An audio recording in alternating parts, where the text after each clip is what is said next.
ఓం సాయిరామ్. శ్రీ మాతృ సాయి సాయి సమర్థుని నిత్యపారాయణ గ్రంథం. సత్ప్రవర్తన. ఓం శ్రీ గణేశాయ నమః. ఓం శ్రీ సరస్వత్యై నమః. ఓం శ్రీ సాయినాథాయ నమః. గురుర్బ్రహ్మ గురుర్విష్ణుర్ గురుర్దేవో మహేశ్వరః. గురుః సాక్షాత్ పరబ్రహ్మ తస్మై శ్రీ గురవే నమః.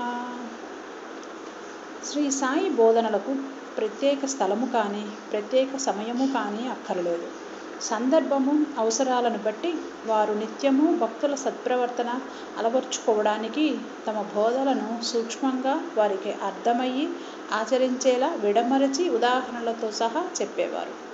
భక్తులు ఈ ఉపదేశాలను మనస్సునందుంచుకొని పాటిస్తే వారు తమ ఒక్క చెడు అలవాట్లను దూరం చేసుకోగలరు. అంతేకాక బాబా భక్తుల మనస్సులు బాధపడేలా కాకుండా ఎంతో వివరంగానూ చాలా తేలికగాను ఈ ఉపదేశాలను చెప్పేవారు. దీనివలన భక్తులు ఎంతో మేలు పొందేవారు. బాబా షిరిడి విడువనప్పటికీ భక్తుడు ఎక్కడున్నా తన బాధ్యతను నిర్వహించేవారు. కొందరికి సాధారణ రూపంలోనూ, కొందరికి కలల రూపంలోనూ, మరికొందరికి పగలు కానీ రాత్రి కానీ కనిపించి ఏదో ఒక రూపంలో వారికి ఉపదేశాన్నిచ్చి వారిని సన్మార్గంలో నడిపించేవారు. అటువంటి కొన్ని ఉదాహరణలను ఇప్పుడు తెలుసుకుందాం. ఒక్కొక్క ఉదాహరణకు ఒక్కొక్క నీతి, సత్ప్రవర్తన మనకు కనిపిస్తాయి. మనం కూడా నిజాయితీగా మనలో ఉన్న చెడు ఆలోచనలను, చెడు ప్రవర్తనను గుర్తించి వాటిని మానుకొని మంచి మార్గంలో నడవడానికి ఈ కథలు మనకెంతో ఉపయోగపడతాయి. నామ సప్తాహం. గొప్ప సంకల్పంతో భగవన్నామం స్మరిస్తే ఎంతో మంచిది. అప్రయత్నంగా నామాన్ని జపించినా, తెలియకుండానే నోటితో ఉచ్చరించిన ఆ ప్రభావం ఉంటుంది. అంతఃకరణ శుద్ధికి నామజపానికి మించిన సాధనము మరొకటి లేదు. నామ సంకీర్తనకు స్థలము, సమయములతో నిమిత్తం లేదు. నామ సంకీర్తనల వలన సకల పాపాలు తొలగిపోయి సద్గుణ సంపన్నులవుతారు. నేడు వాడవాడలా, పల్లెపల్లెలా ఓం సాయి, శ్రీ సాయి, జయ జయ సాయి అనే ద్వాదశాక్షరీ మంత్రం ఏకాహములు, సప్తాహములు జరపబడుతూ భక్తులను పునీతులను చేస్తోంది. కాబట్టి నోటిలో సాయినామం, చెవులలో సాయి శబ్దం, హృదయాలలో సాయిపై ప్రేమ ఉంటే వారి యోగక్షేమాలు సాయే వహిస్తారు. బాబాకు భగవన్నామస్మరణ అన్నా, సంకీర్తన అన్నా చాలా ఇష్టం. భక్తులకు బాబా నామ మహిమను చెప్పడమే కాక బాబానే ఎప్పుడూ అల్లా మాలిక్ అంటే అల్లాయే యజమాని అని అంటుండేవారు. ఒక్కొక్క యుగానికి భగవంతుణ్ణి చేరడానికి ఒక్కొక్క ధర్మం ఉంటుంది. కలియుగంలో భగవన్నామస్మరణే భగవంతునికి దగ్గరకు మనల్ని చేర్చేది. అందుకే బాబా ఎప్పుడూ భగవన్నామస్మరణను ప్రోత్సహించేవారు. అంతేకాక బాబా భక్తులలో నామ సప్తాహం చేయిస్తూ ఉండేవారు. నామ సప్తాహము అంటే 7 రాత్రింబగళ్ళు ఆపకుండా భగవన్నామస్మరణ చేయడం. ఆ విధంగానే ఒకసారి బాబా దాసగనును నామసప్తాహం చేయమన్నారు. అప్పుడు దాసగను సప్తాహం ముగిసే లోపల విఠలుడి దర్శనమవుతుందని బాబా హామీ ఇస్తే నామసప్తాహం చేస్తానని సమాధానమిచ్చాడు. అప్పుడు బాబా తన గుండెల మీద చేయి వేసుకుని ఎక్కడ భక్తి ప్రేమ భావాలుంటే అక్కడ విఠలుడు తప్పనిసరిగా దర్శనమిస్తాడని అభయమిచ్చారు. అంతేకాక విఠలుని పండరీపురము, శ్రీకృష్ణుని ద్వారకాపట్టణము షిరిడీలోనే ఉన్నాయని, ఎవ్వరూ ఎక్కడికి వెళ్ళవలసిన అవసరమూ లేదని, భక్తుని భక్తి ప్రేమలకు భగవంతుడు తప్పనిసరిగా లొంగిపోతాడని చెప్పారు. బాబా చెప్పిన విధంగానే దాసగనకు షిరిడీలోనే విఠలుని దర్శనం భాగ్యం కలిగి అతని కోరిక నెరవేరింది. అంతేకాక కోరకుండానే కాకాసాహెబ్ దీక్షిత్కు ధ్యానంలో ఉండగా విఠలుడి దర్శనమైంది. ఆ తరువాత అతను బాబా దర్శనానికి వెళ్ళినప్పుడు దీక్షిత్ ఏమీ చెప్పకుండానే బాబానే దీక్షిత్కు ధ్యానంలో విఠలుని దర్శనమివ్వడం గురించి అడిగి విఠలుని దృఢంగా పట్టుకుండాలని ఏమాత్రం అజాగ్రత్తగా ఉన్నా ఆయన పారిపోతాడని దీక్షిత్కు సలహానిచ్చారు.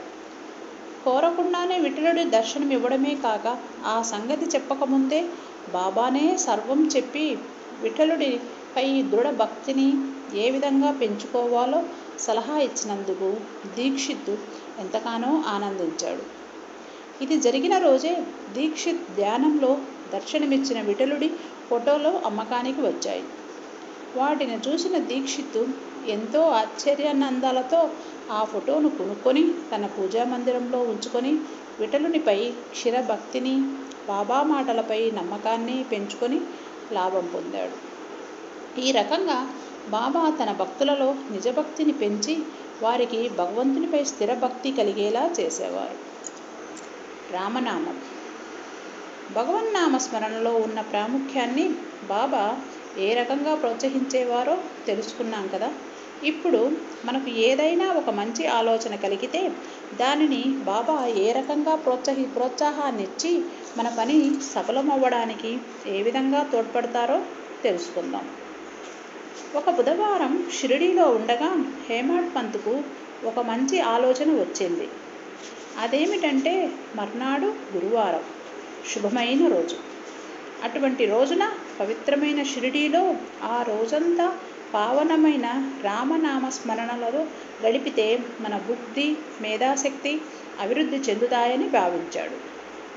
రామనామ స్మరణ దీనులను రక్షిస్తుంది, ఆపదల నుంచి కాపాడుతుంది. ఒక్క రామనామ స్మరణ కోటి లాభాలను కలిగించడమే కాక కోటి విఘ్నాలను తొలగిస్తుంది. అందుకనే హేమాడ్ పంత్ రామనామ స్మరణ చేయాలని సంకల్పించుకున్నాడు. బుధవారం రాత్రంతా హేమాడ్ పంత్ అదే ఆలోచనలతో పడుకున్నాడు. మర్నాడు పొద్దున లేస్తూనే రామనామ స్మరణ అప్రయత్నంగా గుర్తుకు వచ్చింది. దానితో అతనెంతో సంతోషించి లేచి కాలకృత్యాలు తీర్చుకొని పూలు తీసుకొని బాబా దర్శనానికి బయలుదేరాడు. మనసులో రామనామ జపం సాగుతూనే ఉంది. అతను ద్వారకామాయికి దగ్గరగా వస్తుండగానే బాబా ముందర ఔరంగాబాదు నుంచి వచ్చిన ఒకతను ఏకనాథ్ మహారాజు రచించిన గురు కృపాంజన పాయో మేరే భాయి అనే పాటను పాడుతున్నాడు. ఆ పాట అర్థం ఏమిటంటే, గురుకృప అనే అంజనము తనకు దొరికిందని, దానివల్ల తన కళ్ళు తెరవబడ్డాయని, అందుకే తాను శ్రీరాముని లోపల బయట నిద్రావస్థలోనూ మెలకువగా ఉండగాను అన్ని చోట్ల చూడగలుగుతున్నాననే అర్థం వచ్చే పాట. ఎన్నో పాటలుండగా హేమాడ్ పంత్ అక్కడకు చేరే సమయానికి ఆ భక్తుడు రామనామ మహిమను తెలియచేసే పాటను పాడడం బాబా చేసిన ఏర్పాటే. హేమాడ్ పంత్ తను రామనామ స్మరణ చేయాలనుకుంటున్న సంగతి బాబాకు చెప్పకపోయినప్పటికీ బాబా ఆ సంగతి గ్రహించడమే కాక అతనికి కలిగిన సదాలోచనను ప్రోత్సహించి అతనిని ఉత్సాహపరచడానికే ఈ ఏర్పాటు చేశారు. భక్తి ప్రేమలతో, మంచి మనస్సుతో, మంచి ఆలోచనలతో బాబాకు సర్వస్వ శరణాగతి చేసిన వారికి బాబా పదే పదే సహాయపడుతూనే ఉంటారు.